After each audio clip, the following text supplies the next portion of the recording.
Alors, ce qui nous reste ici, donc pour les matrices et applications linéaires, c'est de refaire un point sur le rang. Alors, le rang, encore une fois. Alors, le rang, on l'a vu. Donc, si on fait un petit topo, c'est ce qui est marqué ici. Du temps des matrices, on l'a vu comme étant le nombre de pivots de la matrice à chaîne réduite. Là, temporairement, on va donner une autre définition. Donc, entre guillemets, c'est un rang bis, mais en vrai, on va pas trop tergiverser, à la fin, ce sera le même. Donc, je vais me permettre de noter tout de suite rang comme avant. Donc, temporairement, on va considérer le rang d'une matrice comme étant le rang de ce vecteur colonne. Donc ça, c'est la notion qui est ici. Alors, ça maintenant, ça a un sens. Petit rappel, si on a des colonnes d'une matrice, on peut les interpréter comme des vecteurs de, ici, si on a n coordonnées, on peut interpréter chacune des colonnes comme un vecteur de kn. Et donc ces p vecteurs de kn, ils forment une famille de vecteurs, et le rang d'une famille de vecteurs, si vous vous rappelez bien, c'est la dimension de l'espace engendré. Donc j'écris ça à côté, petit rappel.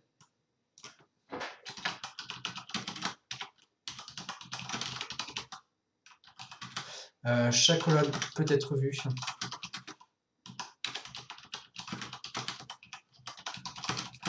comme un vecteur de kn, et le rang d'une famille de vecteurs, c'est la dimension de l'espace engendré.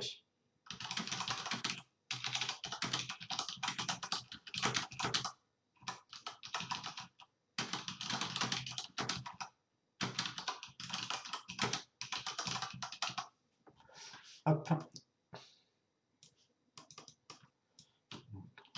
Tac, tac.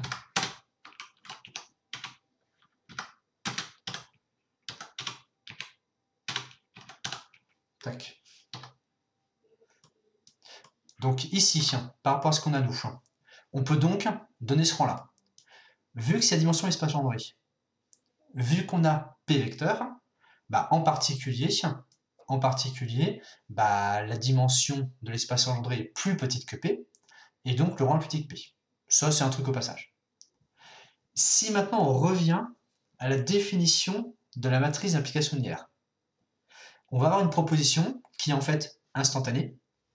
Si on note une application linéaire petit f, EP, EN, espace de départ d'arrivée, si on a grand A, la matrice de f dans certaines bases, le rang de petit f, c'est en fait le rang de A.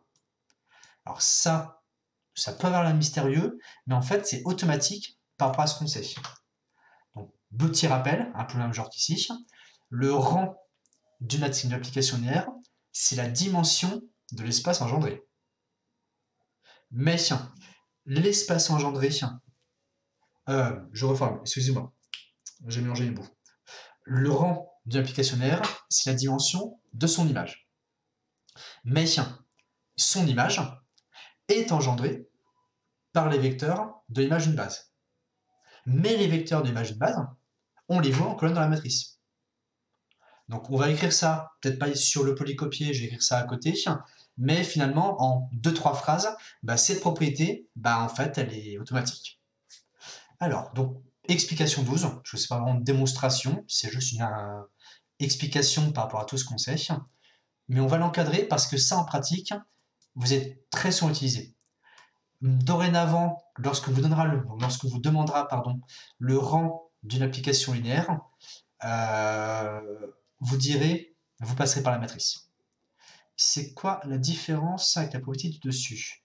La propriété du dessus, c'est pas une propriété, c'est une définition, et c'est une purement matricielle. Il n'y a pas d'application linéaire dans l'histoire, il n'y a pas d'espace image, il n'y a rien de tout ça. Et là, la proposition 12, justement, elle fait le lien entre la dimension de l'image de petit f avec la matrice. Donc elle fait la jonction entre les deux mondes, monde des vecteurs, monde des coordonnées. Alors, démonstration 12, je passe sur le tableau blanc.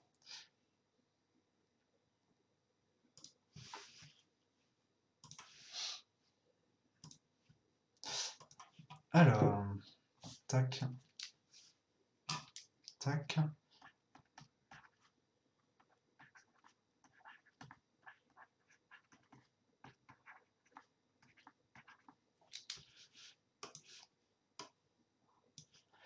Alors, petit rappel déjà, enfin, donc on sait que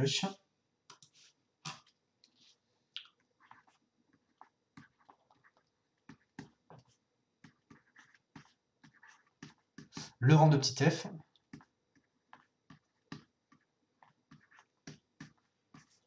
c'est la dimension de l'image de f.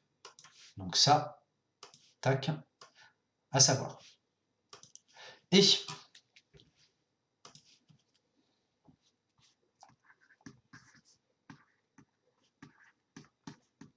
IMF, c'est l'espace vectoriel engendré par... je vais juste reprendre la notation. Donc la base de départ, c'est BP, et donc on va appeler E1 jusqu'à EP, ces vecteurs. Donc c'est vect de f de 1, f de 2, jusqu'à 3 petits points, f de EP. En notant, je mets ça à côté en couleur,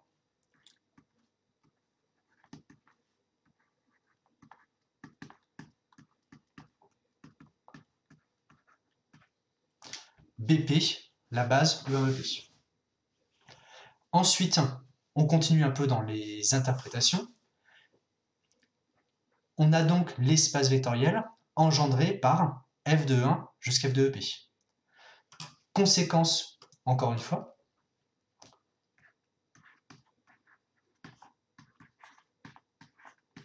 le rang de f, c'est la dimension de l'espace vectoriel, donc là c'est juste du copier-coller, vect de f de 1 jusqu'à f de EP. Alors attention au niveau des parenthèses, volontairement je vais un peu caricaturer, on fait la dimension de tout ceci. f de 1 jusqu'à f de EP, ce sont des vecteurs séparés. Vect de f de 1 jusqu'à f de EP, c'est l'espace vectoriel engendré par f de 1 jusqu'à f de EP, et on prend sa dimension.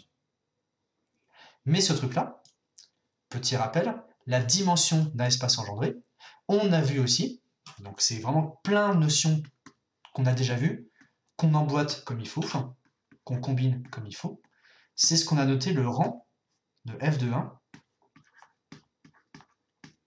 jusqu'à f de EP. Est-ce que... Alors j'écris ça à côté. Définition de rang d'une famille.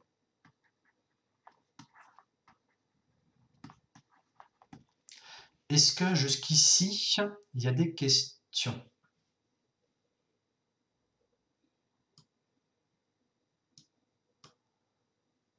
J'attends 10-15 secondes.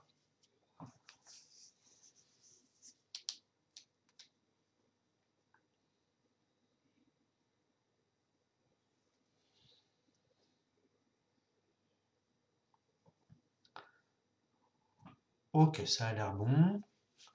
Alors, donc ici, on a la définition du rang 1. Là, c'est pas très bien. De rang d'une famille. Et maintenant, bah, c'est facile. f de 1 jusqu'à f de EP, les colonnes de la matrice, ce sont les coordonnées de... je reformule. Les coordonnées de f de 1, c'est la première colonne de la matrice. Les coordonnées de f de EP, c'est la pème colonne de la matrice. Donc si on écrit ça en dessous, tiens, je vais changer de couleur. Donc lui, par exemple, il a pour coordonnées 1, 1, 1 jusqu'à AN1. Et lui, il a pour coordonnées A1P jusqu'à ANP. Autrement dit, donc je vais écrire ça en conclusion sur le côté,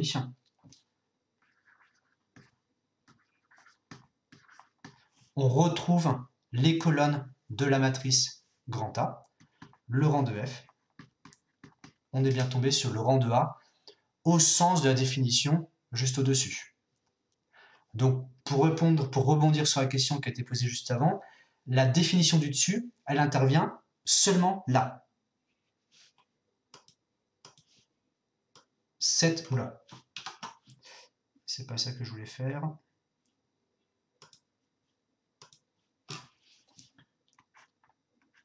Cette transition, c'est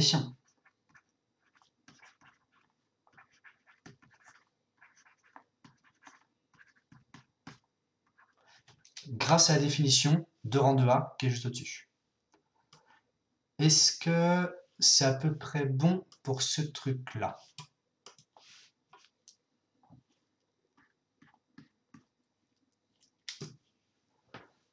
Il y a des questions?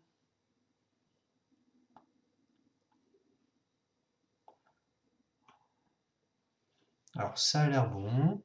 Alors, ça a l'air bon. Très honnêtement, je me doute que c'est pas forcément super limpide pour tout le monde, hein. Là, mine de rien, on utilise plein de notions différentes, des dimensions d'espace engendré, le rang d'une matrice, le rang d'une application linéaire, le rang d'une famille de vecteurs, et tout ça sur 4 lignes. Donc, ça nécessite de la prise de recul. Donc, attention, hein, ne vous inquiétez pas, si vous avez de réfléchir là-dessus, c'est normal, hein, pas de souci. On a le droit de transformer les f de i comme ça. Alors, là, ce que j'écris en noir, si c'est la question, bah, c'est la définition de la matrice d'une application linéaire. Donc, le fait de dire que f de 1 a pour coordonnées ceci, ça, c'est grâce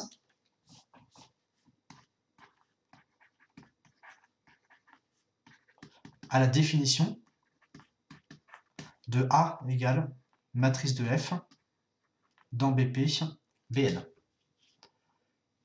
Les colonnes de la matrice, ce sont les coordonnées des f de E, J en fonction de la base d'arrivée. Est-ce que c'est bon là-dessus?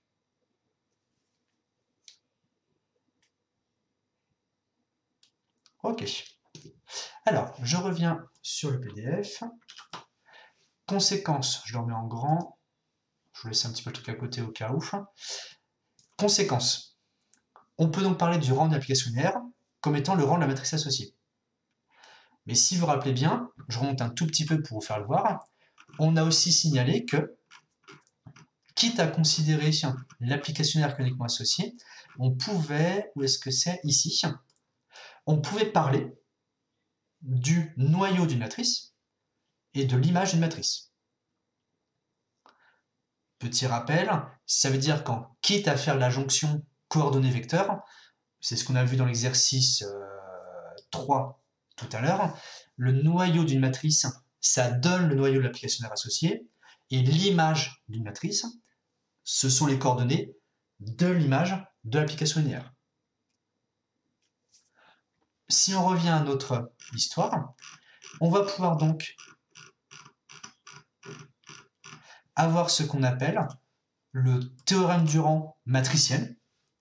Tout simplement, si on a une matrice grand A dans NP de K, en traduisant matriciellement le théorème du rang pour les applications linéaires, on obtient la formule rang de A plus dimension de noyau de A est égal à P, parce que rappelez-vous, petit p, c'est le nombre de colonnes, et le nombre de colonnes, c'est ça qui correspond au nombre de vecteurs de l'espace de départ.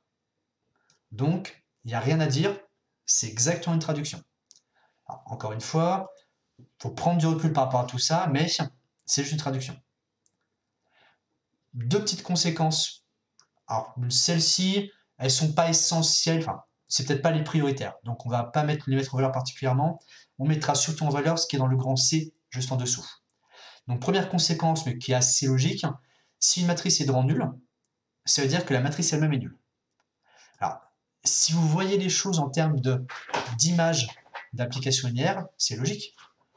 Si le rang est nul, ça veut dire que l'image a pour dimension 0. Si l'espace image a pour dimension 0, ça veut dire que l'espace image est nul. Il est réduit au singleton vecteur nul. Donc, si tous les vecteurs ont pour image 0, bah, ça signifie que la matrice est nulle. Alors, c'est quoi P? Alors, P, je vais le noter ici.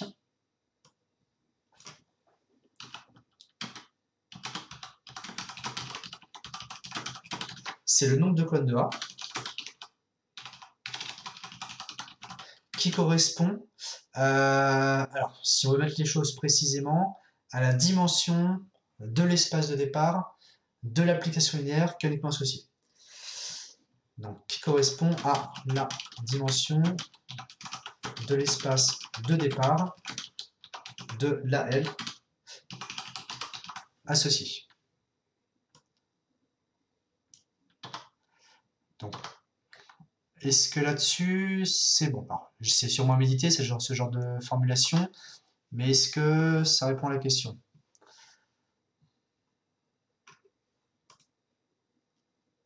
Ok. Alors, question suivante. Est-ce qu'on peut conclure sur l'injectivité à partir d'une matrice? Bah, de fait, oui. Alors, en vrai, en vrai, vous avez très souvent raisonné sur l'application linéaire elle-même. Mais vu que le théorème Durand se traduit par un théorème Durand matriciel, oui.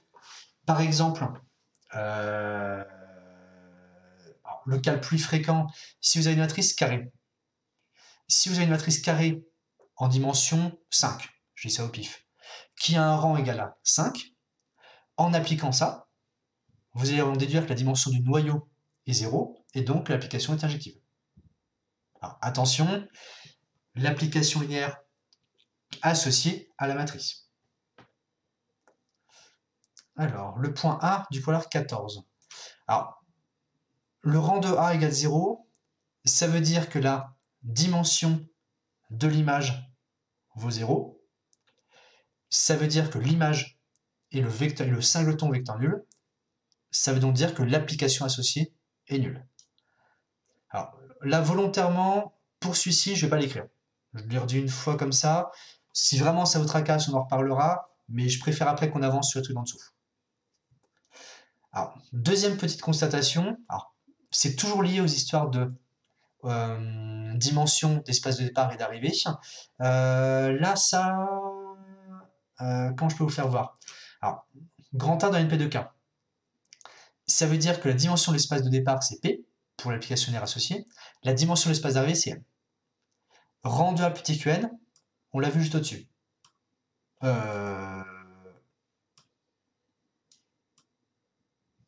Attendez, j'ai juste un tout petit bug. Est-ce que par rapport à la notation, je suis bon?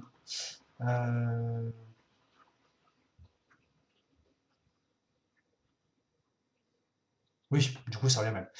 Alors, donc, le rang de A plus petit que P, plus précisément, ça correspond à ce qu'on a vu au-dessus. Parce qu'on a tout simplement P colonne. Après, rang de A plus petit que N, c'est tout simplement parce que petit n, ça correspond à la dimension de l'image. Et vu que on a un sous-espace de l'image, la dimension est plus petite. Je ne vais pas me lancer. Sinon, si je veux tout expliciter en détail, ça prendra encore 10 minutes en plus, et j'ai pas envie. Alors, très honnêtement, vous inquiétez pas avec ça. S'il y a besoin, alors au fur et à mesure ça se décantera, parce que tout est relié aux notions de rang, de matrice, d'application linéaire, etc. Et au niveau d'utilisation, à court terme, c'est surtout là, ce qui est ensuite que je regarde. On enchaîne. Le grand C. Là, le grand C, il va vous servir énormément. Petit rappel, on a vu que une application linéaire est bijective si et seulement si la matrice associée est inversible. Mais pour voir si la matrice associée est inversible, on peut aussi regarder en fonction du rang. Et on va retrouver des choses qu'on a déjà croisées, donc ça on va l'encadrer.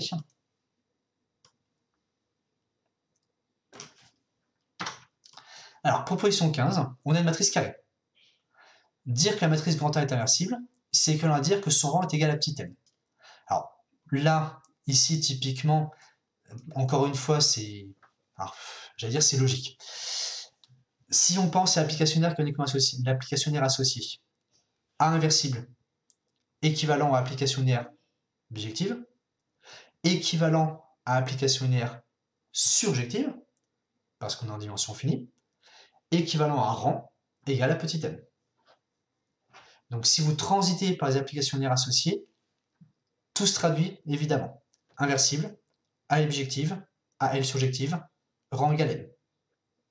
Et chose que vous savez très bien aussi, c'est qu'on va dire que la famille des vecteurs colonne de A est libre. Alors là, ça peut sembler mystérieux, mais encore une fois, peut-être que celui-ci, je vais l'écrire. Il y a un peu celui-ci, j'ai dit qu'il était plus important, là on peut le détailler un petit peu. Dire que grand A est inversible, c'est équivalent à dire que l'application linéaire associée est bijective. C'est équivalent à dire que l'application linéaire petit f transforme une base en une base. Or, ça c'est un truc que vous savez bien, les vecteurs colonnes de grand A, dire en général, ils forment une famille. Alors, ils forment une famille génératrice de l'image. Ici, si cette famille de vecteurs colonnes est libre, vous aurez une base de l'image qui sera donc de dimension n, et donc on aura gagné. On explicite un petit peu celui-ci. Donc, explication 15 au tableau.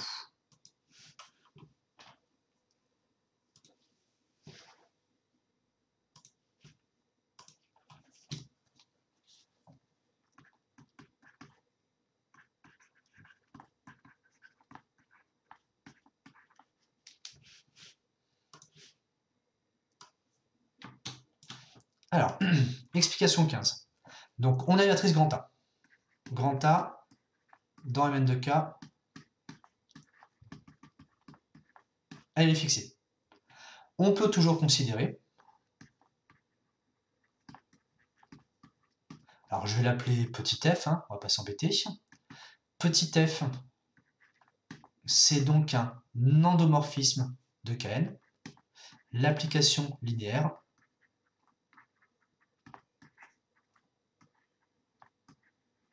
canoniquement associée.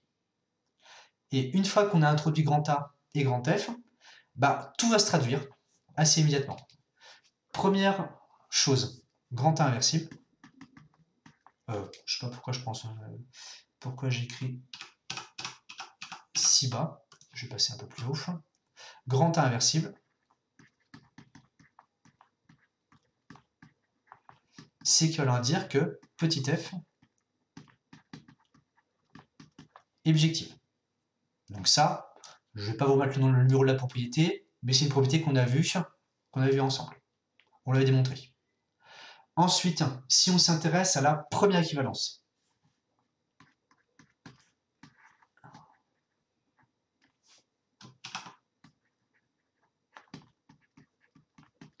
c'est équivalent à dire que petit f est surjective. Alors, ce truc-là, on peut dire, ok, pourquoi? Tout simplement parce que petit f, c'est une application linéaire entre deux espaces de même dimension.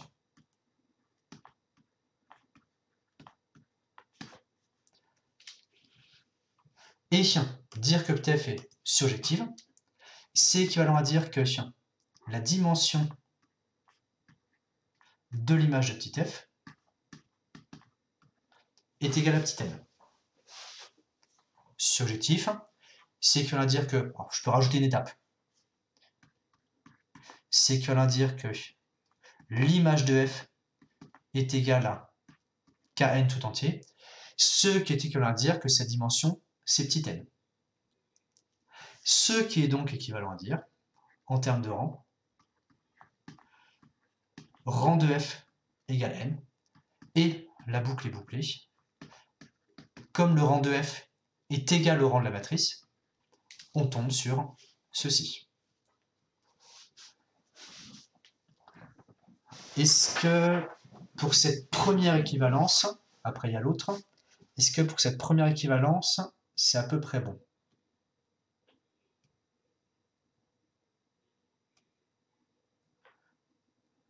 Ouais. Mettez, juste pour voir, en étant honnête, des petits smileys content, pas content, pour si vous suivez à peu près, ou si vous notez de manière écriture automatique.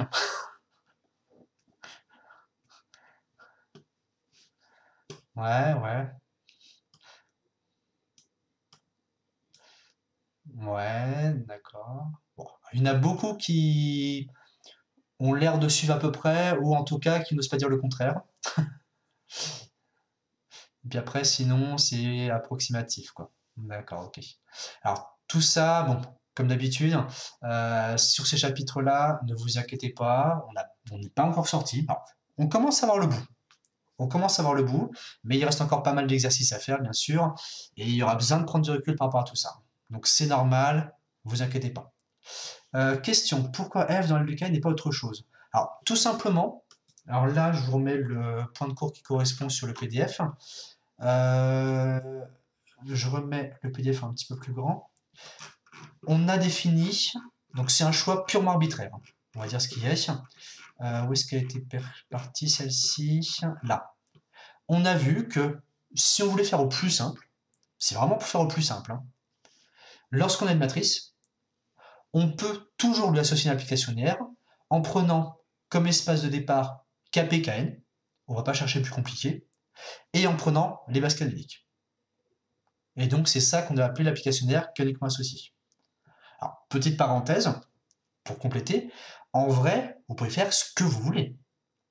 À partir du moment où les dimensions sont cohérentes, si vous voulez en vrai prendre n'importe quel espace de dimension P, n'importe quel espace de dimension N, avec n'importe quelle base, ça marchera.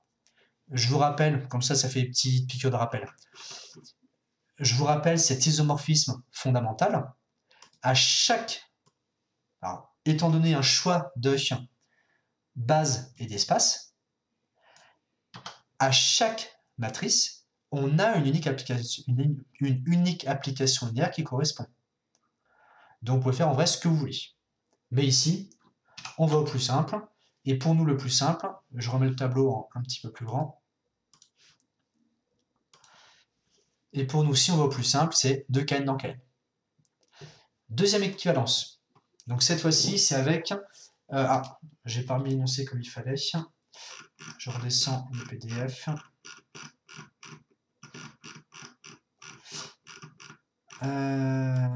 Ici. Donc deuxième énoncé. Alors ça commence pareil. Grand A inversible, c'est équivalent à dire que l'application linéaire associée, petit f est bijective. Sauf que cette fois-ci, on va partir sur une autre propriété qu'on a eue. On va partir sur le fait que c'est équivalent à dire que petit f transforme, alors je vais écrire en abrégé, enfin en concis, base en base. Donc ça, propriété qu'on a vue aussi sur les applications linéaires. Maintenant, par rapport à ce qu'on veut, nous on veut traduire ça en termes de famille libre. On sait que les f de E1 jusqu'à f de En vous formez une famille génératrice de l'image. Donc ici, comment je vais formuler ça pour aller au plus court? Excusez-moi, j'ai pas le bon outil. J'ai juste donné un nom à mes vecteurs, ce sera peut-être plus pratique. Donc ici, on note, pas original, hein, E1 jusqu'à En égale BC, notre base canonique de Kn.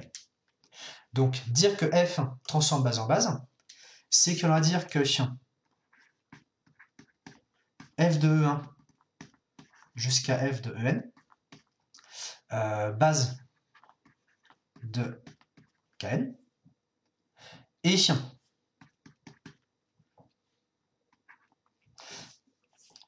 étant donné qu'on a n vecteurs et qu'on est en dimension n, ça va être exactement équivalent à dire que la famille est de version libre ou bien qu'elle est génératrice. Ici, vu que nous, ce qui nous intéresse, c'est la liberté, on va partir là-dessus. J'étais en train d'hésiter sur ce qu'on avait mis. Donc, équivalent à f de 1 jusqu'à f de n libre. Là, je mets une petite note sur le côté.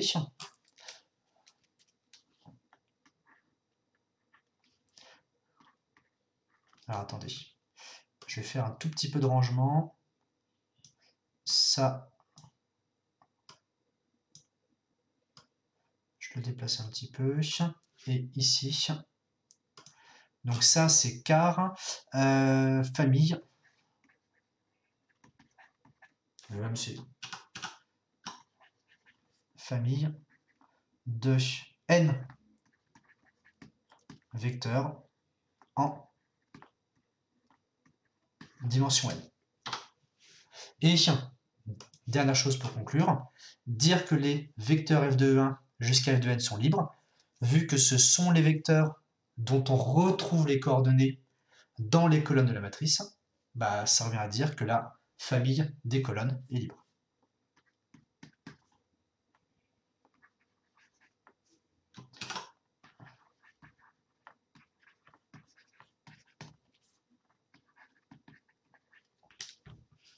Et donc, hop, je mets une petite note aussi sur le côté.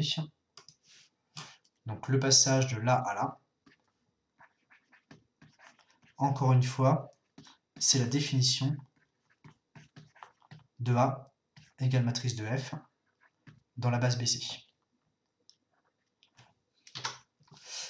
Qu'est-ce qui est écrit en jaune? Ah, je l'aurais écrit. Je me doutais que ça allait être un peu compliqué. Alors, ah, je suis bête, elle est où ma gomme? Elle est là-bas. Alors, ma petite gomme, pouf, bah. Ah non, je suis bête. Je l'aurais écrit, vous inquiétez pas. Hop, et hop, je vais écrire comme ça. Donc, ce truc-là, oula, pourquoi je suis en gros comme ça? Tac, tac. Est-ce que c'est mieux? C'est mieux. Donc là, on était où? Ici, car famille de petit n vecteurs en dimension petit n. Donc, on connaît la dimension, nombre de vecteurs égale la dimension de l'espace, conséquence, base, équivalent libre. Est-ce qu'il y a d'autres questions sur ce truc-là? Parce que sinon, on a fini pour cette propriété 15.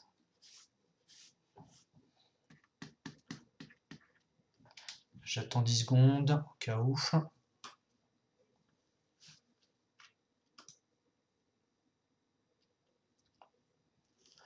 On est bon? Alors, on va enchaîner. Donc, ici. Autre petit corollaire qui sera très utilitaire, très pratique, mais en fait qui découle aussi de choses qu'on a déjà vues. Si vous avez une matrice diagonale, et une matrice diagonale, elle va être inversible si et seulement si ses coefficients diagonaux sont tous non nuls.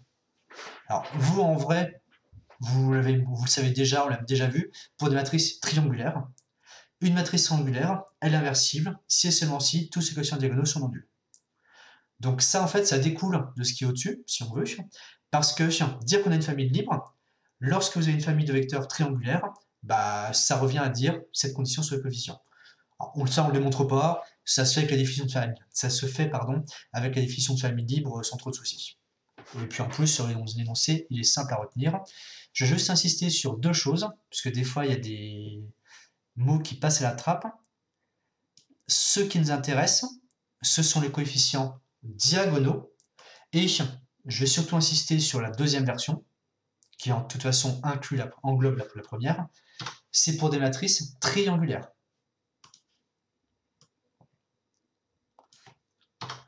Attention, il faut bien une matrice triangulaire. Une matrice quelconque, elle peut être inversible, même si elle a des coefficients diagonaux nuls. En revanche, pour une matrice triangulaire, là, il n'y a pas le choix. Et on veut que tous les coefficients diagonaux soient non nuls. On veut que tous les coefficients diagonaux soient non nuls, pas seulement quelques-uns. La question que j'ai zappé, c'est le vecte des colonnes. C'est le vecte des colonnes. De quoi me parlez-vous? Peut-être juste avant?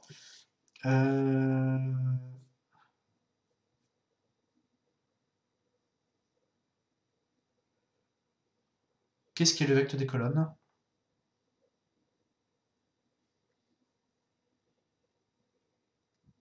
Ok, si c'est bon, pas de souci. Alors, et on arrive sur la fin. Alors là, On va retrouver des choses qu'on a déjà vues, mais dans un autre contexte. Première chose, invariance du rang.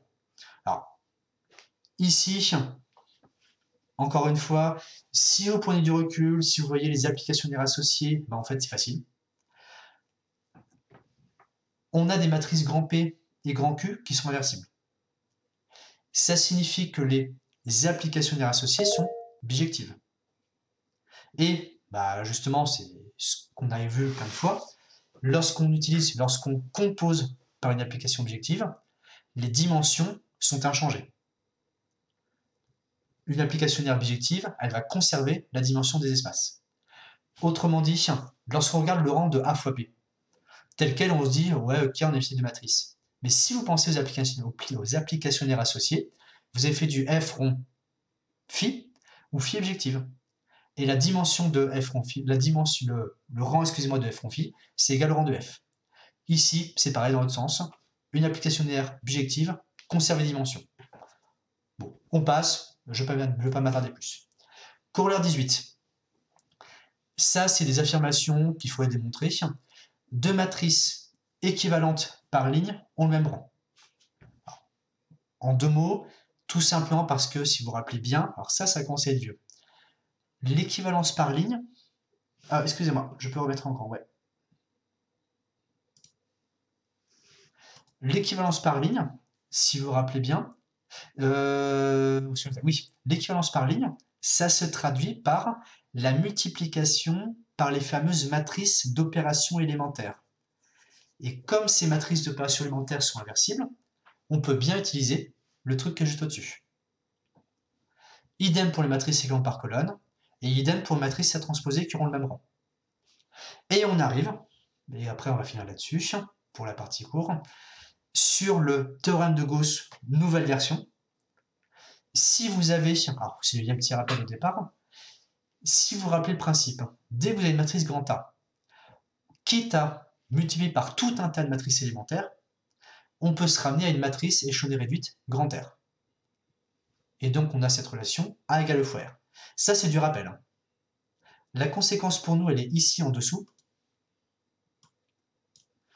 Le rang de la matrice grand A, avec ce qui précède, il est donc égal au rang de la matrice grand R.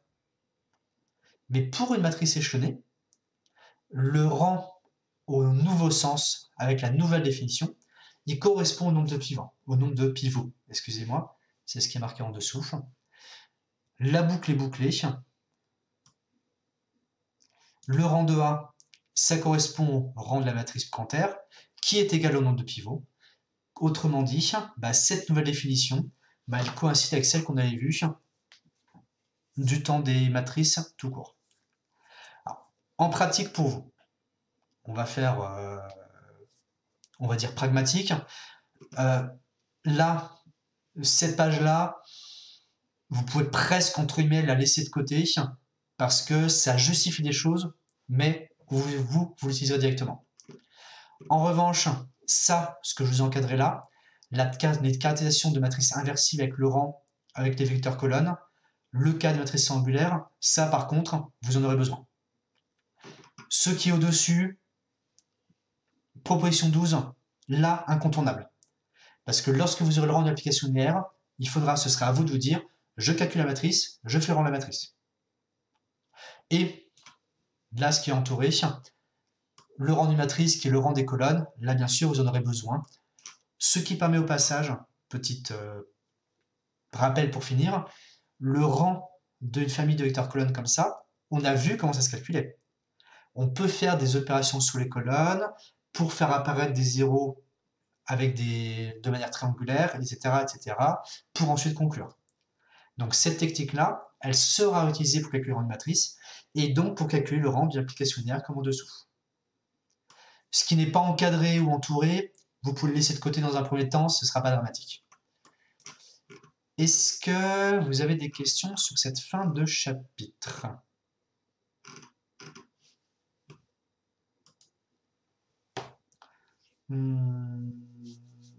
Alors, attendez, bougez pas.